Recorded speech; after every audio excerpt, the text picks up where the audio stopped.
Bienvenidos al canal de YouTube de Ediciones Rodio. Aquí encontrarás vídeos especializados en cada tema. Si te gusta nuestro contenido, no olvides suscribirte, darle a me gusta y comentar tu experiencia. Gracias por elegirnos en tu camino hacia el éxito. Recuerda que nuestros temarios también están disponibles en formato digital y papel. Para cualquier duda puedes escribirnos a info@edicionesrodio.com. Maestros de Pedagogía Terapéutica. Volumen 2. Tema 14. Las necesidades educativas especiales de los alumnos con deficiencia auditiva. Aspectos diferenciales en las distintas áreas del desarrollo.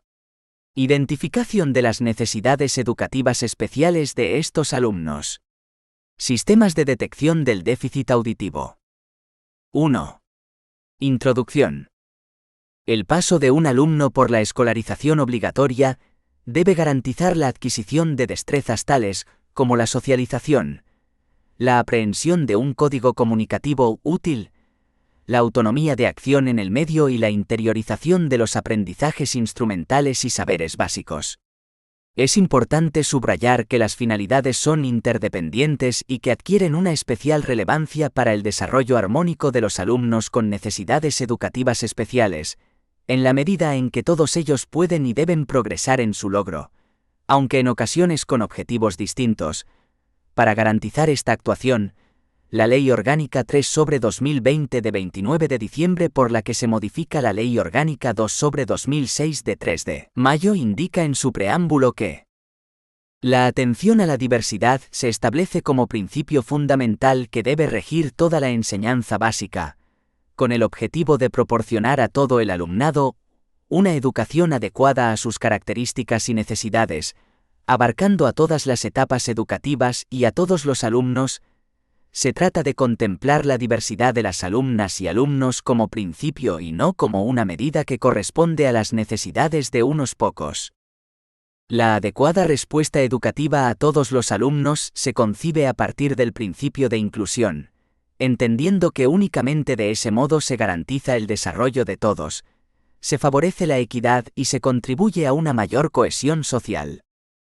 La finalidad más importante de la escuela es que todos los alumnos adquieran de forma eficaz una serie de aprendizajes instrumentales o saberes básicos y competencias que se constituirán en la llave para el acceso a cualquier aprendizaje dentro o fuera del entorno escolar. Esta etapa debe formar a personas con seguridad en sí mismo y herramientas necesarias para afrontar el resto de su vida con eficacia, seguridad y éxito, y para favorecer la integración social y laboral en su contexto de referencia. En caso de que el alumno no pueda adquirir estas herramientas por los canales ordinarios, la respuesta educativa contemplará las adaptaciones de los elementos del currículo que sean aconsejables. Para la exposición del presente tema, hemos reorganizado el orden del epígrafe para dotarlo de continuidad en el desarrollo de los contenidos. Así, ofreceremos una contextualización del término deficiencia o discapacidad auditiva, su clasificación y origen, lo que desembocará en unas alteraciones generales del desarrollo y por consiguiente en unas necesidades educativas especiales, y su necesaria identificación, para terminar con los sistemas de detección del déficit auditivo. 2. Contextualización del término deficiencia auditiva. La Organización Mundial de la Salud, OMS, define como discapacidad auditiva, da a la pérdida auditiva superior a 25 decibelios, y define al niño hipoacúsico como aquel cuya agudeza auditiva es insuficiente para permitirle aprender su propia lengua, participar en las actividades normales de su edad y seguir con aprovechamiento la enseñanza escolar general. Educativamente, no podemos eludir que no es la pérdida auditiva en sí lo importante, sino el uso que se hace del resto auditivo. Por ello, citamos una definición más antigua y práctica de la sordera, según Mike LeBast, es la formulada en 1938 por la Organización Americana para Sordos. Sordo es aquel sujeto cuya audición no es funcional para la vida ordinaria. Citando a Lawrence R. Lustig, M.D., Columbia University Medical Center and New York Presbyterian Hospital en su revisión de julio de 2022. Las deficiencias de la audición pueden causar problemas permanentes en las habilidades receptivas y expresivas del lenguaje. La gravedad de la discapacidad se determina por la edad a la que se produjo la pérdida de la audición, naturaleza de la pérdida, duración, frecuencias afectadas y grado. La susceptibilidad de cada niño en particular, PEJ, deficiencia visual coexistente, discapacidad intelectual, deficiencia primaria del lenguaje, entorno lingüístico inadecuado. Los niños que tienen otras deficiencias sensoriales, lingüísticas o cognitivas son más afectados. Para establecer la diferencia entre hipoacusia y sordera citaremos a Faustino Núñez Batalla, presidente de la Comisión de Audiología de la Sociedad Española de Otorrinolaringología y Cirugía de Cabeza y Cuello, SORLCCC, cuando explica la diferencia entre hipoacusia y sordera. Son términos sinónimos, aunque se suele emplear el primero, hipoacusia, para designar aquellas pérdidas auditivas parciales y el segundo, sordera, para las pérdidas profundas o absolutas. En este último caso, se conoce como cofosis la incapacidad total de percepción sonora. Según Núñez y Paula Sánchez Fernández, ambos otorrinolaringólogos del Hospital Universitario Central de Asturias, existen múltiples causas que pueden producir deficiencia auditiva a lo largo de la vida. En el periodo neonatal existen factores genéticos, hereditarios o no, e infecciones intrauterinas. En el periodo perinatal se puede producir un trastorno de la audición por falta de oxígeno en el momento del parto, la hiperbilirrubinemia o el bajo peso al nacimiento. En la infancia y adolescencia se encuentran las infecciones crónicas de los oídos. Asimismo, tal y como añade Sánchez, otras causas que pueden afectar a la audición a cualquier edad son la impactación de cerumen en el conducto auditivo, los traumatismos craneoencefálicos, la exposición al ruido intenso y a agentes químicos, las medicaciones ototóxicas, deficiencias nutricionales, infecciones víricas y la sordera genética de aparición tardía o progresiva. Dos aspectos de gran importancia para el docente son la pérdida cuantitativa.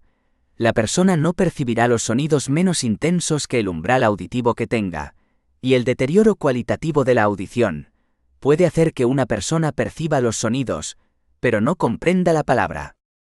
Y el momento de aparición del déficit, si lo hace antes o después de la adquisición del lenguaje, sordera prelocutiva y postlocutiva. 3. Aspectos diferenciales en las distintas áreas del desarrollo. El desarrollo evolutivo de cada niño es diferente y depende del ambiente, de su potencial genético y de su carácter. Aún así existen aspectos comunes que vamos a exponer a continuación. 3,1. Lenguaje y comunicación. La comunicación es un aspecto necesario para la supervivencia sana de cualquier individuo, y es independiente del lenguaje. Lo que no podemos obviar es la influencia en gran medida del lenguaje en este ámbito, así como en los procesos cognitivos. El lenguaje del niño con discapacidad auditiva es aprendido, no adquirido, ya que el niño normoyente se apodera del lenguaje de una forma natural, es decir, solo interactuando con adultos e iguales. La diferencia entre ambas situaciones va a significar modos muy distintos de enfrentarse a la tarea, y tiempos muy distintos de aprender códigos. Las características diferenciales de los alumnos con discapacidad auditiva van a depender básicamente de tres variables. A. El grado de la pérdida auditiva. B. El momento de aparición de la deficiencia, si es antes o después de la adquisición del lenguaje. C. Las interacciones comunicativas de las figuras de apego con el niño. Como características generales de las sorderas postlocutivas, describiremos las siguientes. La nasalidad se implanta rápidamente. Se altera la melodía de la voz y el ritmo se lentifica o se precipita. En el habla aparecen alteraciones de las fricativas, confusiones entre sordas y sonoras y deformación de las vocales e, i. Con respecto a las alteraciones del lenguaje propiamente dicho, es muy importante, como ya se ha indicado, el momento de aparición o la edad que tiene el niño cuando se presenta la disminución auditiva. Con respecto a la sordera citaremos a Mike Le Bast, cuando distingue los siguientes niveles en función de la edad. A. Sordera prenatal o anterior a los 2 años. La adquisición lingüística que posee el niño será escasa y frágil. Además, desaparecerá rápidamente. B. De 2 a 3 a 5 a 6 años. Se puede evitar si hay una identificación temprana y se utilizan los recursos especializados rápidamente. La lectura labiofacial y el aprendizaje precoz de la lectura ayudará mucho al desarrollo y conservación del lenguaje. C. Años escolares. Después de los 6 años, la función del lenguaje se encuentra ya plenamente fijada, tanto para el lenguaje interno como para otros fines. La lectura permite una compensación a la ausencia de las percepciones auditivas. Se puede producir un empobrecimiento del vocabulario. La lectura labiofacial va a permitir mantener la comunicación oral. El niño que presenta una sordera grave de tipo congénito tiene falta de conciencia del mundo sonoro. Su voz, habla y lenguaje se hallan afectados, en mayor o menor grado, dependiendo de la intensidad de la pérdida. La voz de bebés sordos y normo-oyentes no difiere demasiado. Lo más destacado es la ausencia de ritmos en la etapa del laleo. Sin embargo, el sonido laríngeo no se altera hasta aproximadamente los 3 años. La ausencia de feedback auditivo conduce a que aparezcan deformaciones. El niño sordo, cuando ya emite fonemas, controla menos las vocales que las consonantes. Las vocales son emitidas a una intensidad mayor que las consonantes, y entre las consonantes, tiene mayores dificultades con las fricativas que con las oclusivas. Con respecto al lenguaje, aún los sordos desmutizados y sometidos a un tratamiento especializado, presentan un vocabulario pobre e impreciso y muy confuso. Perciben mal los matices. No perciben, por ejemplo, la diferencia entre largo y grande. En las estructuras morfosintácticas persisten mucho tiempo, a veces siempre, incorrecciones de distintos tipos que no difieren mucho de las que surgen en los niños disfásicos. Se parecen a las de los extranjeros que utilizan frases hechas. Aprenden los elementos de la lengua, pero tienen dificultades para manejarlos. En el documento publicado por FIAPAS se señalan algunas pautas de comportamiento lingüístico, tanto en los niños normo-oyentes como en los niños sordos de 0 a 5 años, que pueden clarificar las diferencias entre unos y otros, así como constituir un primer instrumento de observación para la detección de los trastornos de audición. Pautas del lenguaje en el niño sordo, 0 a 5 años. De 0 a 3 meses. Ante un sonido no se observan en el niño respuestas reflejas del tipo parpadeo, agitación, quietud, despertar. No le tranquiliza la voz de la madre. No reacciona al sonido de una campanilla. Emite sonidos monocordes. De 3 a 6 meses. Se mantiene indiferente a los ruidos familiares. No se orienta hacia la voz de la madre. No responde con emisiones a la voz humana. No emite sonidos guturales para llamar la atención. No hace sonar el sonajero si se le deja al alcance de la mano. De 6 a 9 meses. No emite sílabas pa, mata. No vocaliza para llamar la atención, sino que golpea objetos cuya vibración al caer asocia con la presencia de la madre. No juega con sus vocalizaciones repitiéndolas e imitándolas del adulto. No atiende a su nombre. No se orienta a sonidos familiares, no necesariamente fuertes. No juega imitando gestos que acompañan cancioncillas infantiles, los lobitos, o sonríe al reconocer estas. No dice adiós con la mano cuando se le dice esta palabra. De 9 a 12 meses. No reconoce cuando le nombran a papá y mamá. No comprende palabras familiares. No entiende una negación. No responde a dame, si no se le hace el gesto indicativo con la mano. De 12 a 18 meses. No dice papá y mamá con contenido semántico. No señala objetos y personas familiares cuando se le nombran. No responde de forma distinta a sonidos diferentes. No se entretiene emitiendo y escuchando determinados sonidos. No nombra a algunos objetos familiares. De 18 a 24 meses. No presta atención a los cuentos. No comprende órdenes sencillas si no se acompañan de gestos indicativos. No identifica las partes del cuerpo. No conoce su nombre. No hace frases de 2 palabras. A los 3 años. No se le entienden las palabras que dice. No repite frases. No contesta a preguntas sencillas. A los 4 años. No sabe contar lo que le pasa. No es capaz de mantener una conversación sencilla. A los 5 años. No conversa con otros niños. No manifiesta un lenguaje maduro ni lo emplea eficazmente, y solo le entiende su familia. 3,2. Desarrollo cognitivo. En lo referente a la relación existente entre lenguaje y nivel intelectual, habría que hacer mención a 2 grandes escuelas dentro de la psicología cognitiva, la escuela genética y la escuela soviética. Piaget, escuela genética, considera que incluso sin lenguaje las interacciones con el medio físico permiten al niño el desarrollo de las capacidades intelectuales, aunque como consecuencia de las deficiencias manifiesta menor curiosidad intelectual.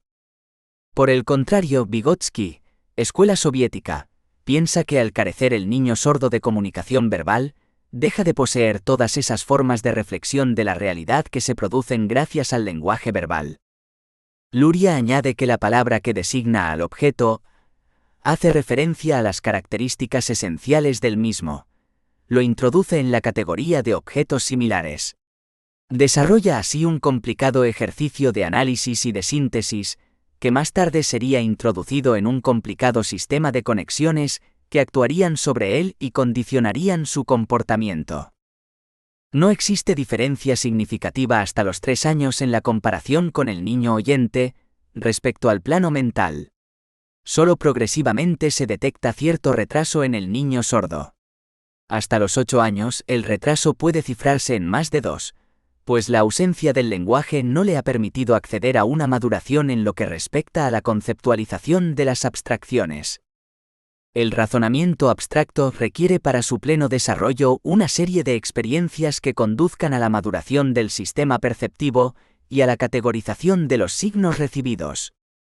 Hasta los 5 años el niño no suele comenzar el pensamiento abstracto para deducir, oponer y construir. Tales mecanismos se estructuran lentamente a lo largo de los 4 primeros años. El educador no debe desaprovecharlos por lo necesarios que son para conseguir el equilibrio psicológico y el comportamiento social del niño sordo, favoreciendo al máximo las oportunidades educativas y preparando el ambiente, tanto humano como material, de forma suficiente como para que el niño sordo entre en contacto con los objetos y las personas por medio de sus restantes sentidos. 3.2,1. El juego simbólico. Es un medio de adaptación intelectual y afectivo. En el periodo preoperatorio, es decir, hasta los 6 años, el niño es incapaz de separarse de la acción para pasar a la representación. Con la mímica simbólicamente ejecuta la acción que anticipa. La función simbólica se desarrolla primordialmente entre los 3 y 7 años, y su manifestación es a través de juegos. Los símbolos del juego son subjetivos y personales. El progreso hacia la subjetividad lo introduce la laboriosa y lenta interiorización del lenguaje. En el niño sordo el educador debe potenciar este juego simbólico como paso a la adaptación social de la realidad.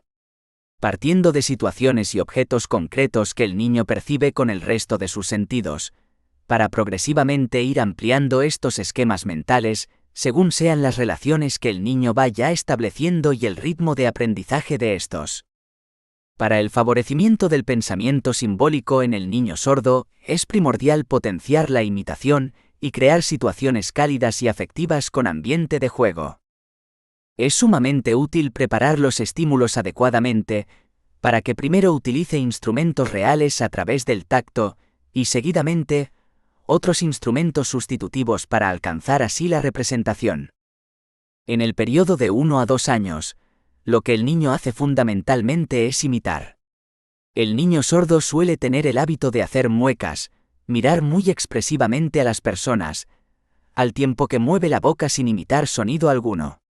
Hay entonces que aprovechar preparando la estimulación ambiental, sobre todo en situaciones gratificantes para él, para ir así desarrollando la capacidad de imitar y la necesidad de comunicarse. 3.2,2. Desarrollo de la atención y desarrollo de la imitación. Son estos dos aspectos importantes a tener en cuenta en la educación del alumno con discapacidad auditiva por su incidencia en el desarrollo posterior, encontrándose íntimamente unidos a la estimulación tanto auditiva como táctil y visual. Respecto al desarrollo de la atención, el niño hipoacúsico o sordo se presenta como poco atento, consecuencia de su propia discapacidad al no discriminar el mundo sonoro que le rodea. El despertar de esta capacidad, desde un primer momento mediante la estimulación de los sentidos, le va a facilitar el proceso de aprendizaje del lenguaje, labio, lectura, como sistema de comunicación, siéndole necesaria una perfecta discriminación visual de las articulaciones realizadas por el otro, ayudándole, asimismo, a integrarse en el mundo del oyente y a no encerrarse en su propio mundo. Se desarrollará esta capacidad de atención a través de formas, colores y distintos aspectos que pueda discriminar con la vista, así como en la medida de lo posible se hará con la estimulación auditiva. La capacidad imitativa será fomentada igualmente, ya que a través de ella su normalización será más rápida, en cuanto que le servirá para acompañar con gestos su lenguaje y en su desmutización para el aprendizaje de posición de los distintos órganos requeridos para la articulación. Así pues, será indispensable estimular y afianzar la capacidad imitativa, ya que el oyente es corregido normalmente a través de la palabra, y el sordo tendrá que utilizar su capacidad imitativa para corregir sus errores motores. También harán uso de la imitación para aprender conductas de los oyentes, sintiéndose así más integrados. La imitación también supone una forma de interiorización de conductas que va a facilitar la formación del concepto y del pensamiento simbólico. Estas conductas imitativas han de apoyarse en la estimulación visual y táctil del objeto. 3,3. Desarrollo social y afectivo. El desarrollo personal y afectivo es delicado. La audición es fundamental para mantener las funciones de orientación, alerta y vigilancia. El niño sordo explora constantemente con la vista su entorno, a fin de compensar la falta de información que aporta la audición. Esta vigilancia visual facilita la distracción. Como consecuencia de estas dificultades, sobre todo la persona sorda bilateral profunda, tiene una personalidad introvertida, desconfiada, nerviosa, que le llevará a limitaciones en las relaciones humanas. La sordera conduce a una dificultad de comunicación, a un impedimento para la adquisición del lenguaje, obstáculos que marcan su comportamiento y dificultan su desarrollo psicológico. Frecuentemente el sordo se coloca en posición defensiva y permanece negativista. Rehúsa a participar, se opone a separarse de aquellos que acostumbra a tener cerca, sobre todo cuando los padres son sobreprotectores. Cuanto más temprano comienza la intervención, más importante es que el educador ponga las bases en la prevención, en lo que respecta a la educación de las reacciones del niño, y evitar así la aparición de trastornos caracteriales. De esta forma, el niño aprenderá a matizar su comportamiento y relaciones con quienes le comprenden. Estas características específicas del comportamiento, que son producto de su incomunicación, están incidiendo de forma negativa en su desarrollo social y afectivo, al igual que en la progresiva autonomía. A ello también contribuyen factores como la dependencia de la familia y la reacción de inseguridad que le produce la propia deficiencia. A nivel social destacar. 1. La actitud de la familia. La actitud de la familia ante el déficit auditivo es fundamental en el desarrollo social del niño sordo. Para ello deben tener superados los sentimientos contradictorios de culpa, rechazo, sobreprotección, etc., de un primer momento. Asumir el problema es el primer paso para iniciar la educación en la adaptación social. Por otra parte, las interacciones del niño hipoacúsico o sordo con los adultos son difíciles porque son más controladas, se les da menos explicaciones que a los oyentes, y se emplean más los monosílabos, se les permiten pocas iniciativas y a veces se es más permisivo con ellos. 2. La interacción con los iguales. La imposibilidad de comunicación con los que le rodean, de hacerse comprender y captar el deseo de los demás, dificulta las interacciones con los iguales del niño con discapacidad auditiva. En la interacción con los iguales manifiestan tendencia a relacionarse con las personas que no requieren integración verbal, como sus hermanos, con los que elaboran un código no verbal y con otros sordos. Asimismo se relacionan con niños más pequeños porque son más lentos en adquirir las normas y valores de sus iguales. Es cierto que a veces son rechazados en el grupo porque tienen dificultades para comprender y compartir los secretos, importante en las edades escolares. El hipoacúsico adolescente tiene dificultades de comunicación frente a personas adultas, desconocidas y del sexo contrario. Esto genera ansiedad, inseguridad y menor autoestima y como consecuencia son frecuentes la susceptibilidad, la desconfianza, la timidez, la impulsividad. 3,4. Desarrollo motor. 3,4,1. Evaluación de la motricidad. La conducta motora guarda una íntegra relación con la totalidad del sistema nervioso central, como lo dan a entender los estudios sobre motricidad y neurología. Por esto, un individuo con sordera puede padecer dificultades motoras a causa principalmente de complicaciones en el oído, nervio o sistema nervioso central, o por ambas causas al mismo tiempo. En uno y otro caso, tiene una lesión orgánica que motiva tanto la deficiencia auditiva como la incapacidad motora. Con todo, hay otra consideración a tener en cuenta y es que la sordera puede alterar en sí mismas las funciones motoras. En dicho caso, los trastornos de motricidad serían algo subsiguiente a la privación sensorial. Hasta los 8 o 12 meses no parece existir ningún tipo de retraso psicomotor. El niño ríe, grita, etc., igual que los demás. Sus praxias son las mismas que en el niño oyente y su función también. Yesey, en su diagnóstico del desarrollo, no señala ningún retraso específicamente psicomotriz en el niño sordo. En otros estudios más especializados se señalan, sin embargo, ciertos problemas en las praxias psicomotrices. En general todos coinciden en un ligero retraso de la marcha.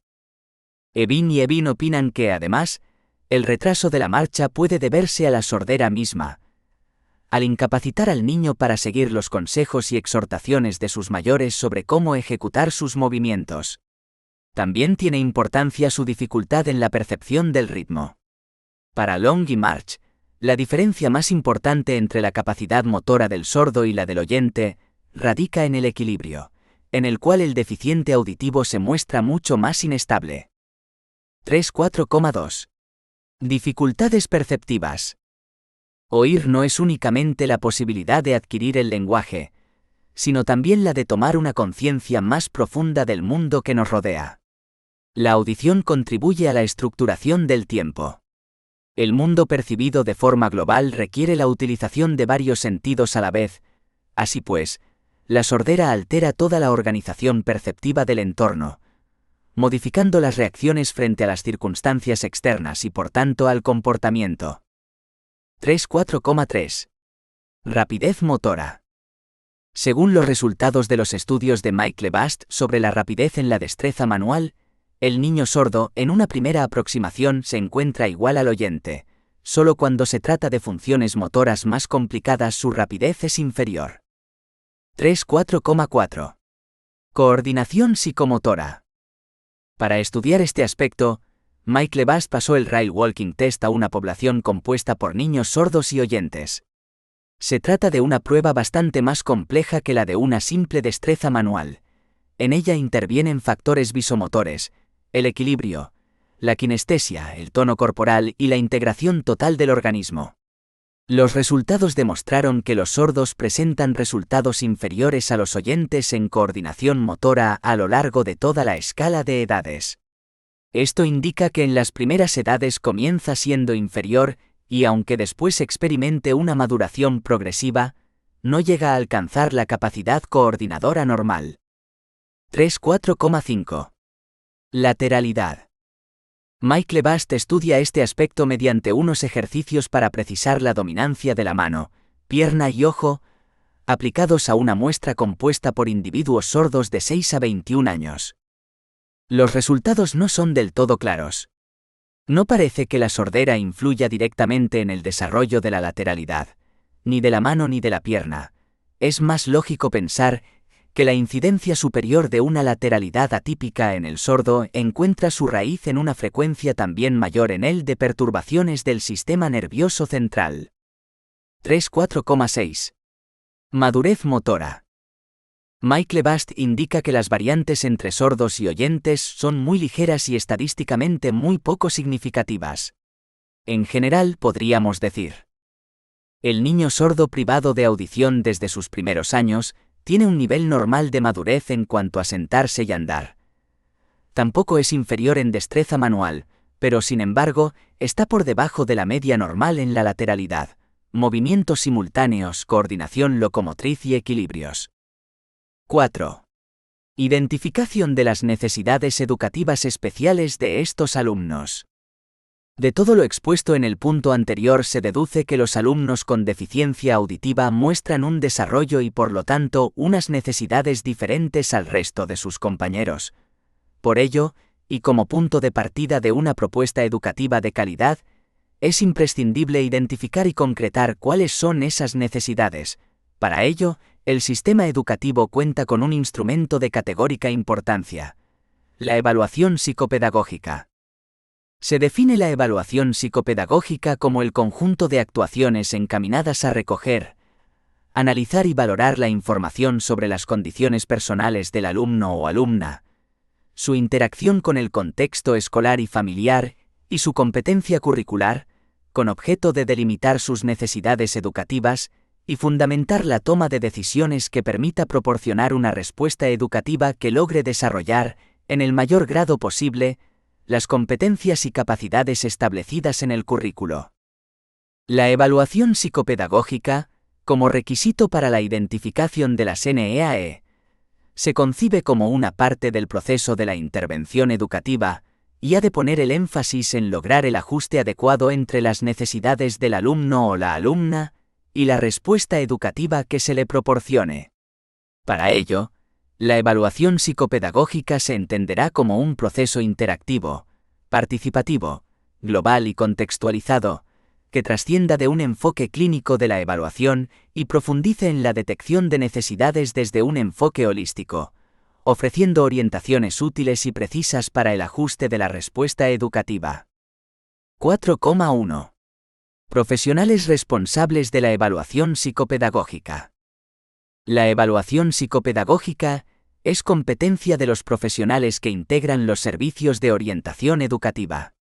Estos equipos de profesionales multidisciplinares reciben diferentes denominaciones en cada una de las comunidades autónomas.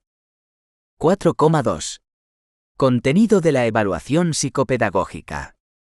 Para identificar las necesidades educativas que puede presentar un alumno, debemos recoger, analizar y valorar una serie de variables que inciden en él. Así, será necesaria información de las condiciones personales del alumnado, del contexto educativo en el que aprende y de sus condiciones familiares y sociales. 4,3. Identificación y valoración de las necesidades educativas especiales. El primer paso que establece la ley para la actuación respecto al alumnado con necesidad específica de apoyo educativo, y más concretamente el alumnado que presenta necesidades educativas especiales por déficit auditivo, es la determinación de los procedimientos y recursos precisos para identificar tempranamente las necesidades educativas específicas de estos alumnos y alumnas.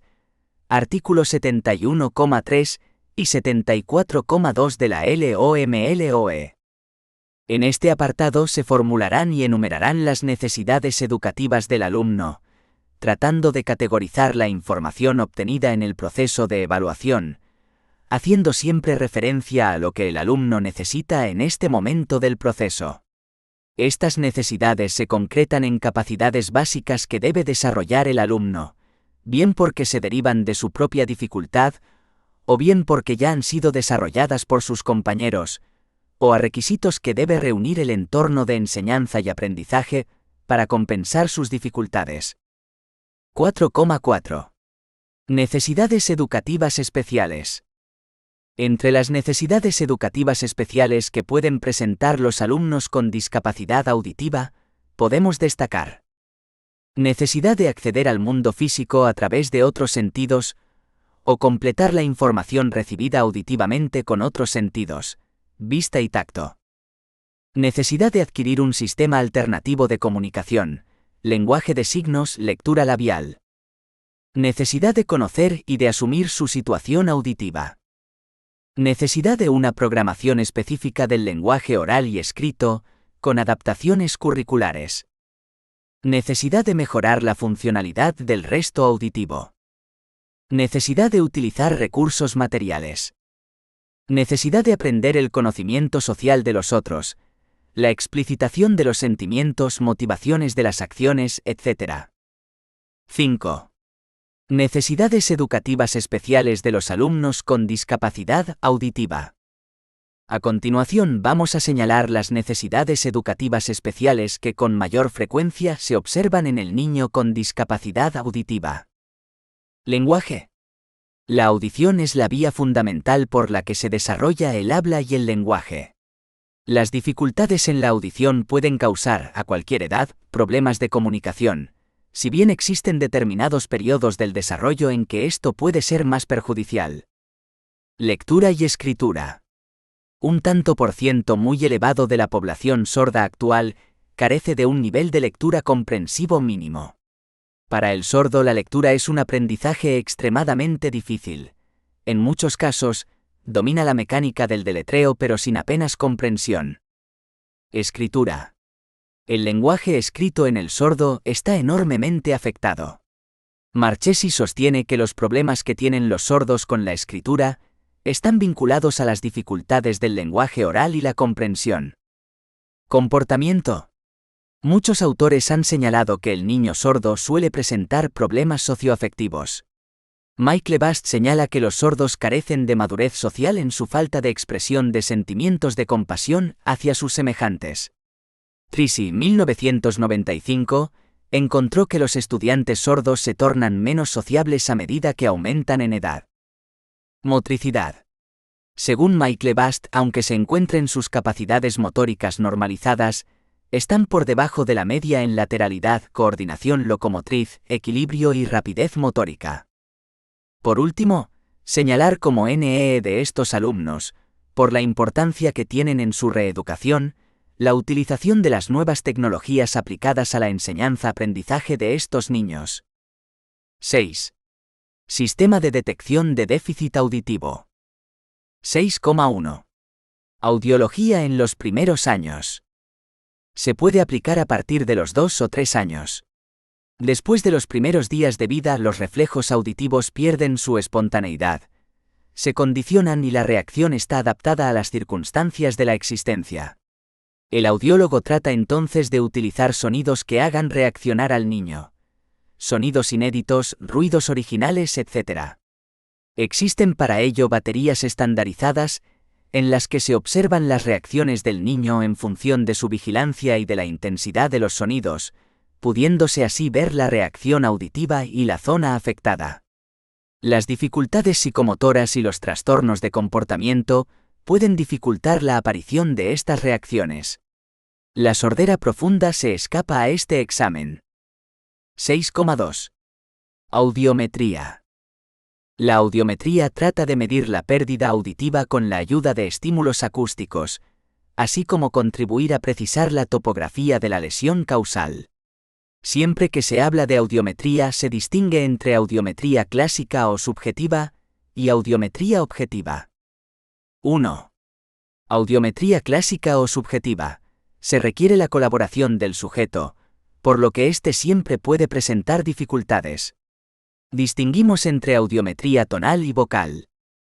La audiometría tonal trata de medir los umbrales mínimos de la audición y, además, realiza ciertas pruebas para la localización lesional.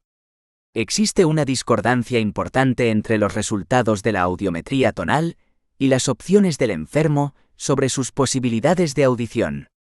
Esto ocurre porque en el ambiente sonoro no hay sonidos como los que han servido de estímulo en las pruebas con el audiómetro, de ahí que sea necesario completar estas pruebas midiendo la inteligibilidad que el sujeto tiene de las palabras, es decir, la audiometría vocal.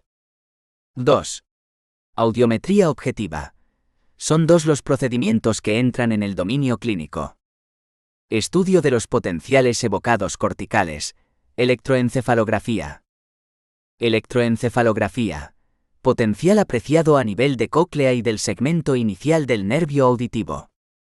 Para efectuar un diagnóstico correcto de una sordera es preciso hacer una exploración audiométrica del grado de pérdida a lo largo del espectro de frecuencias que vaya, al menos de 125 Hz a 4000 Hz, que son las frecuencias más utilizadas en el habla humana. Sin embargo, aún habrá que tener en cuenta otro problema, el de la relación entre el umbral auditivo y el umbral del dolor, para saber qué resto auditivo de la persona sorda podrá ser aprovechado para la rehabilitación.